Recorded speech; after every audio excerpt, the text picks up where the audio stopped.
Howdy neighbor, are you looking to get inspired for some blooms to be adding to your garden, things that work in Florida so well that they're actually from Florida? And today what I'm going to be doing is I'm going to be taking you through and giving you 5 different blooms that will look gorgeous in your native wildflower garden.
So I've been going around trying to pick what's going to be our 5 blooms for the day, and there have been quite a few options. We're really starting to ramp up on the warmth and a lot more plants are coming to bloom.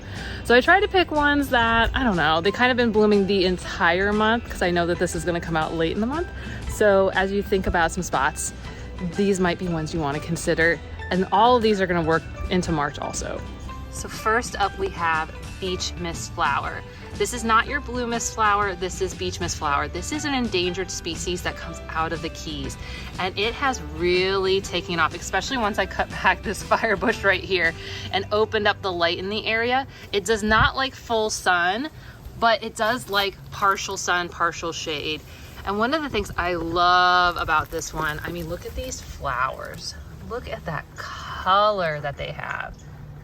So pretty. It's in that purple blue range. I feel like it shows up well on camera, but not as well as it does in person. Now, I planted only a couple of these last year, and with the shade issues that we were having, it was really trying to come forward. And you can see it's actually come pretty far. It was only planted right here, and now that we've opened up the space, look at it, it's coming through here, which makes it a really good ground cover. I really love how we have these purple fringe flowers.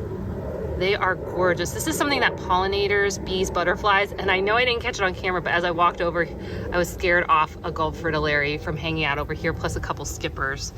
They're a high nectar source, which you usually find that with things that are pinks, purples, reds, oranges, and sometimes yellows. So a lot of our pollinators will really like it. So if you have kind of a semi-shade area with moisture, this could be a really nice ground cover to add in. So if you have an area that's like a partial shade, it gets some sun, but it also gets some shade. And then it also tends to be on the moister side. You can see this one's actually near a sprinkler head. And it's a little bit at a low spot, so the moisture does accumulate in this area. This would be a great one to add. I love, love, love, love this plant. It's so pretty. So this one right here that's kind of mixed in, this is our wild petunia. It is not one of our flowers of the month. I just figured I'd mention it because it's in the area, and it's this plant right here. It's been sporadically flowering through February, but it has not been a strong bloomer. So we will not count you for our February list. You're loving that purple blue color, but you're thinking, Jacqueline, that mist flower, it just wasn't enough. Beach mist flower did not have enough of a impact. Well, this one, well, it's got some big old flowers. I'm talking this big. And here we have Stokes Aster. Oh my gosh, so pretty. So, so pretty. I mean, look how big that is. It's almost as big as the palm of my hand. And what's really cool is you can see here's a spent flower. This is a recently opened flower, and then this one's kind of fully in bloom. So gorgeous. And it is really putting out lots of heads this year. I planted this last year, and one of the things I've noticed with Stokes asters, the first year you're gonna get like maybe a single stalk this whole time. Oh, hi Monarch. You're gonna get like a single stalk, and maybe you'll get like a double head kind of the first year, but that second year, look at this. Now all of a sudden we have tons and tons of blooms. We got 1, 2, 3, 4, 5, 6, 7 that haven't even opened yet, and we've already had multiple all throughout February. This started blooming early February. Actually, I think I put it in our January bloom report because it was the first one opening. So for my zone 10As, maybe even 9Bs, this might be an early bloomer for you if you're looking to get some of that really bold purpley pink blue color into your wildflower garden, or even your standard landscaping garden. One of the interesting patterns that I noticed when it came to our native wildflowers and the seasonality of the blooms is that through the winter it tends to be white. We get some purpley blues, usually paler colored. And so it's interesting to see that if I have something that's blue, I don't often see them as much in the summertime, but I do. Oh my gosh, we got so many butterflies behind the camera. Oh, maybe they'll fly behind me in a minute. Oh geez. But what's interesting is that the color pattern changes throughout the year, where I see tons of yellows hitting through the summer, and the fall, they're just like right behind it. When it comes to the winter times, the tendency is the purples, not purples like Liatris, but more of like the Stokes aster, the beach mist flower, even the wild petunia. But then we also had things like what we saw in last month, is the climbing aster kind of came through, and white plants like our salt and pepper, and another white plant that we're going to talk through because I didn't mention it last month, but oh my gosh, late December, all of January going crazy, and all of February, this plant has been going crazy. I didn't have a great example in my garden, but I do have one, so I'm going to show it to you. It's going to be this plant. Oh wait, you can't see it very well, but it's here, and it's this one. You may recognize this because it's in a lot of people's gardens, and they often are spraying herbicides on it. And here it is. This is Biden's alba, the third most common source of pollen for our pollinators in the state of Florida. Very critical plant. You often see it growing on the sides of road, where I think it actually can often look its prettiest because people don't spray a ton of herbicides on the side of the highway, but it does get a fresh mowing, so they keep it low and you get tons of blossoms, all in a really tight location. So this is one of Florida's edible plants. A lot of people do eat the leaves. They'll either put them in stews or they can actually use them in salads. The flowers can be edible. What it's most known for from people who don't like it is that it has seeds. The name Biden's alba means 2 teeth. That's the bi and the den. I could argue those petals look like teeth. But even though it's very edible, it has a very, very long taproot. This plant has a 5-foot taproot. So once it gets really established, it's in, and it's very, very hard to get rid of, which is why a lot of people tend to throw pesticides on it and herbicides to get rid of it.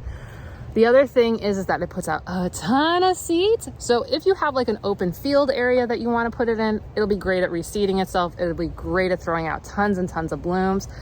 But if you have a small space, it can easily take over with the thousands and thousands of seeds it's going to put out. So that's why I'm always really wary of recommending it to people, because it can just completely take over an area. I have a neighbor who has a butterfly garden with a mix of tropical sage and Biden's alba. It looks gorgeous. And what she does is a few times a year, she completely mows that section down to the ground. And then these blooms come back in full force. And through the entirety of the winter, it looked absolutely gorgeous. So if you have a space that you don't mind them taking over and you're willing to sacrifice to it, I think it's a phenomenal plant. You will get bees and butterflies, and that's the thing. Right now, a lot of the bee species are fully coming out of dormancy. I've been seeing more and more bees by the week. I saw a little bit at the end of January, but now they're here. They're flying right around me. I don't know if you can see any of them, but they're hanging out all over this plant. So Biden's alba is very adaptable, but this plant is going to tend to want full sun.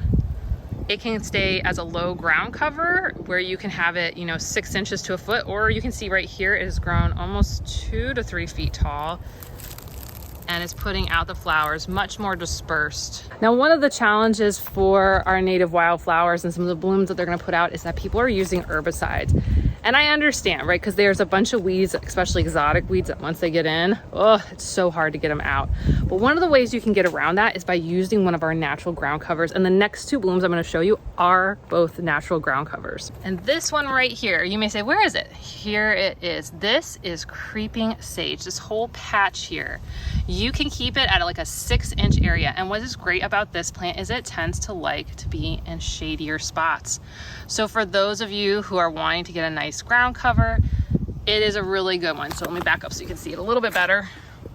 So this is actually climbing up and over a couple other plants, which I need to help those plants out. But you're gonna get this kind of 6-inch mat that can be quite prolific. It can cover huge areas. It likes the shade. It's gonna like semi-moist, semi-dry, kind of your standard lawn area. And it does put out flowers. It puts out these little electric blue flowers, really cute. It does not bloom all year, but right now during the winter months, it has been blooming over and over and over again. Great source of pollen and nectar for our butterflies and bees in the winter months. And you can see right here, it's going a little bit crazy.